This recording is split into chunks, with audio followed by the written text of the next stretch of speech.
His birthday is also the day he died. Zhou Jinheng treated the fool like a toy to vent his anger. The little fool saw him as his soulmate, even on his deathbed. The husband, happy birthday. They say love that comes too late is cheaper. Zhou Jinheng realized too late. The little fool who only had eyes for him would never come back. The little fool's life was too tragic. Maybe even heaven cried red eyes for him. So it gave him a chance to come back to life. But he could only possess another body. From then on, the world lost a little fool, and gained Zhang Yui, who had the little fool's memories. Yi Hui woke from the nightmare again. He startled the girl. Why are you always so jumpy? The woman beside him came over to comfort him. Did you have another nightmare? It's okay, it's okay. Mom's right here. Have a manga to wait. Yi Hui still wasn't used to this spot, and he had to live on in the original place. Mom, can you cut my hair? I want a new style. Faced with her son's sudden, his mother was still uneasy. Once it's cut, it won't grow back. Are you sure? That's when the original owner's sister, Jiang Yi, spoke. Mom, he finally made up his mind. Trying to talk him out of it. Maybe cutting off all his worry will cure all his problems. After the haircut, that his face looked about 80 or 90% like his original self.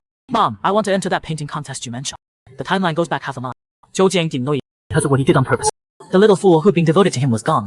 He was still imagining how the little fool would celebrate his birthday. But when he flew home, he got angry because the little fool wasn't there. Ye Huai, you've got some nerve. If you can, don't ever come back. I can only say, as you wish. Then Zhou Jinheng went to a bar to drown his sorrows. He ran into his buddy Yang Chengxuan on the way out. Perfect timing, give me a ride. Something's not right with your face. Did you fight with your little prince? At this point, Zhou Jinheng could still laugh. As if he's worthy. For a couple days, he'll come crawling back begging me. If something really happened, his brother-in-law would have shown up already. Oh yeah, I've got news. Wing is coming back to the country. Zhou Jinheng sobered up. If you're joking with me, we're done. The next day, Zhou Jinheng met his first love as promised. But for some reason, the little fool's smiling face kept flashing to his mind. After telling her he was married, Fan Yuqing seemed to be the one who couldn't let go. After seeing off his first love, Zhou Jinheng couldn't wait to call the little fool again. He was even pleased with himself for occasionally backing down. But then Shang Feiqi called. He asked where Yi Hui was. This person was Yui's half-brother. How would I know? He's probably off having fun.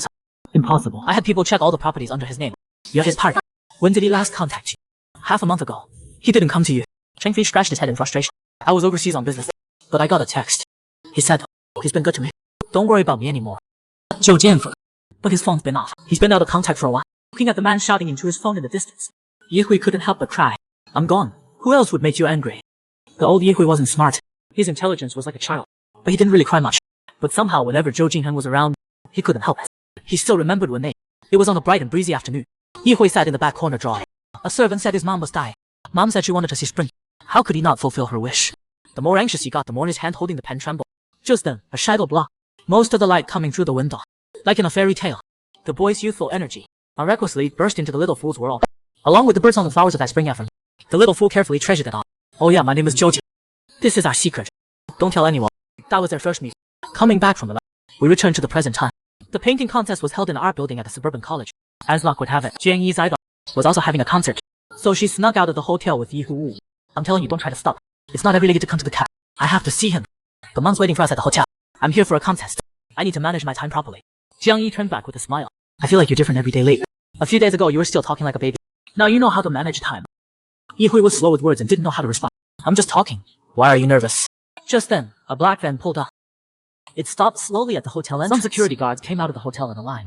Ah, yeah. Zhou Jinheng, I love you. Yi Hui was struck like light. Yi's idol was Zhou Jinheng. Keep looking. If you can't find him, don't bother coming to see me. He held his phone to his ear with his right hand.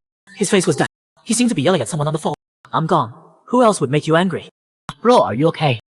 Hearing this, Yi Hui, the tears covering his face. Don't worry. I just got something in my eye. The scene shifts. Zhou Jinheng was on the phone. Stop giving me excuses. Have you seen Yi Hui or not? He's your spouse. How old are his father-in-law? No. We haven't registered. Legally speaking, he's not my spouse. Right? Cold-blooded. Scummy enough. When you find Yui, bring him home. I need the connections with the Yi family to network with the big shots. After hanging up, Zhou Jinheng's face was dark. What kind of son? I'm just the handiest tool you've got. In his dream, Zhou Jinheng dreamed the little fool came by. He kept calling him husband. He said he'd never leave him again. And in the dream, they rolled in the sheets together. They had an intimate moment. Just then, a phone call came in. It yanked him back to reality. Hello. 4 in the morning. Are you sick? Mr. Zhou, we found young Master Yi on a mountain in the suburbs of S City. Zhou Jinheng's temple throbbed wildly. His head pounded with pain. What are you waiting for? Bring him back now. The other end hesitated. We can't bring him back. Qingdai Mountain in the northern suburbs. The body. We found it. Love that comes too late. The little fool who only had eyes for him would never come back. He died the night of his birthday. The first to arrive at the scene were Cheng Feiqi and Ye. Mr. Cheng, your brother died from lack of oxygen and low body temperature causing cardiac arrest. Then Zhou Jinheng arrived. He desperately tried to rush him but was stopped. Let me through. I'm Yi Hui's family. Let me in. When Cheng Qi saw him, his veins bulged. He grabbed Zhou Jingheng by the collar and threw a headbutt. Zhou Jingheng, get lost. We don't need your fake act here. Holiday. You don't know. Zhou Jingheng's mind went blank. His heart was hollowed out. Impossible. He's not dead. He's not. Yet Qin held back Cheng Feiqi, who was about to strike again. He's still waiting for us. Please, let me see him, just 5 minutes. His trembling voice seemed to beg. 5 minutes. Xiao Hui's last phone call was to you. If you'd given him 5 minutes, he wouldn't have died alone on this mountain. He only had eyes for you. How could you treat him like this? But I'm his fiance. You can't stop me. I have to see him.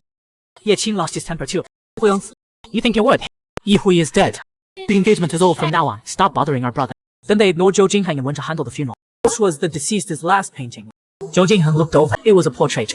The man in the painting had a high deep features, a proud expression, as if nothing in the world was worth his attention. A husband, this year I'm giving you a big birthday surprise. At that moment, Zhou Jingheng finally understood. He was the real fool. And he remembered his earlier conversation with Cheng Feiqi. Mother, he's been good to me. Don't worry about me anymore. Even until his dying breath, the little fool used the clumsiest way to clear his name. He didn't bother. He didn't let anyone cause him even a bit of trouble. His little fool would never come back. After coughing up blood, Zhou Jingheng woke up in the hospital. While unconscious, he dreamed of Yi. He saw Yi Hui curled up in the corner. In a small cramped room, he was alone. He clutched his phone. Every 2 minutes, he'd light up the screen to check the time. He muttered calculations under his breath. Finally, when the hour struck, he hurriedly opened the dial screen. He called the number saved as husband, but no one answered. Each time he hung up, his face grew pale. Until he said, "Husband, happy birthday." Jingzhou, Jinheng said when he woke. Asked where his Yi Hui was. Jiang Shengsuan spoke. To the legal process, Cheng Feiqi took him back to the capital. Then some other friends made snarky comments. What do you mean it's good he's dead? What out with the old, in with the new? What the fool never deserved Zhou Jinheng. Right now, Zhou Jinheng couldn't stand anyone bad-mouthing you. Who are you calling a fool? My people, my business. When did it become your place to judge? Yang Shengsuan kicked everyone out. Can't you talk properly? Get out, get out, get out. Stop coming around. Then you tried to comfort Zhou Jing. Don't blame them. You always acted cold toward Yui. Everyone thought you hated him. No one expected that once Yi Hui died, you'd react this strongly. Right after saying that, Zhou Jinheng snapped at him too. Then a phone call came in. Hello, is this Mr. Zhou's home? We're calling for Homing Out Holiday Hotel. There's a honeymoon suite reserved under your name in Mr. Yihuo's. The date was the 22nd of last month. But you two didn't show up that day, and we couldn't reach the phone number on file. Would you like to reschedule or cancel? Off behind you. Zhou Jinheng pulled out his IB and started packing. He muttered about where his passport. Yang Shengsuan quickly stopped. Jinheng, are you crazy? Why would you marry a dead person? And then you two never register anyway. He's reminded me. Zhou Jinheng remembers something. I'm 22 now, I can get married. And he's not dead. He's waiting for me on Hongming Island. He always said he wanted to. I can't break my promise again. Nothing hurts more than a heart that's died. A letter that cut Zhou Jinheng deepest to ride. On the plane to the honeymoon destination, only Zhou Jinheng sat alone. 3 years ago, Yi Hui sat beside him. The plane's roar scared him pale. Hey, is it that scary? How do you normally fly? Said in a trembling voice. Before, I just closed my eyes, clenched my fists, and got through it. Now I can hold you. I'll pause. Mommy, why is that man talking to an empty seat? So weird. Arriving at the honeymoon destination. Himself. Zhou Jinheng wanted to laugh but couldn't. Rows of candles and bright red flower petals stung his eyes. When he saw the envelope and ring on the bed, Zhou Jinheng's heart skipped a beat. Dear husband, happy birthday. Do you like this trip? Do you remember? We've been married 3 years. Time flies so fast. A lot of things have changed, but some things haven't. Like I still like you so much. That hasn't changed. Not even a little bit. Brother said, without a marriage certificate, we're not really family. So I decided to propose to you. I wanted to wait for you to ask first. But you're so busy. What if you forget? Since I'm older than you, I'll be the one to propose. Ready? Here it comes. Mr. Zhou Jinheng, will you marry me? La vieja. Zhou Jinheng felt his heart being squeezed. His chest was tight. There was a poison called Yi Hui. It had already invaded his very body.